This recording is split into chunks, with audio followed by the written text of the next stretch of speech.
पिछली रात व्हाइट 444 ने नैना को धक्का देकर मौत के घाट उतार दिया। अगली सुबह जब राय स्टार अपनी फैक्ट्री लौटा तो वहां का मंजर दिल दहला देने वाला था। हर तरफ तोड़ फोड़, मशीनें बंद और सबसे दर्दनाक नैना गायब। पूरे गांव में तलाश हुई, दिन हफ्ते बीत गए और फिर पुलिस को नदी किनारे एक लाश मिली। हाँ, वह नैना थी। उसके चेहरे पर दर्द, पीड़ा और बेबसी साफ झलक रही थी। राय स्टार टूट चुका था। बहन का अंतिम संस्कार किया, आंसू सूख चुके थे और अब उसके भीतर बची थी सिर्फ एक जिद। गांव वाले नैना की मौत से सहम चुके थे।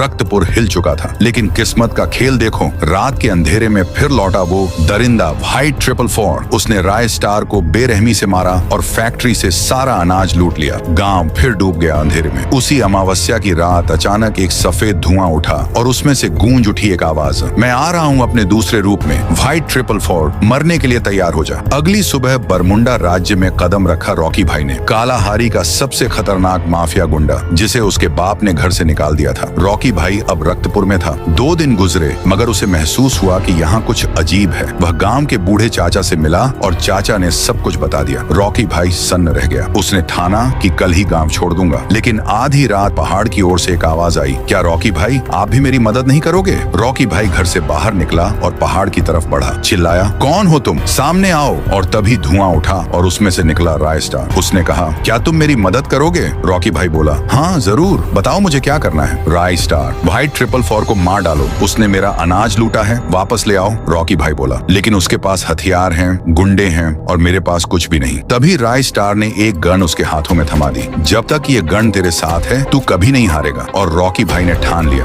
अब मेरे पुराने अंदाज में लौटने का वक्त आ गया है। और दोस्तों, अगर आपको पार्ट 2 चाहिए तो कर दो 50 कमेंट्स और 1 किलो लाइक्स। फिर देखना कैसे रॉकी भाई व्हाइट 444 की बजाता है।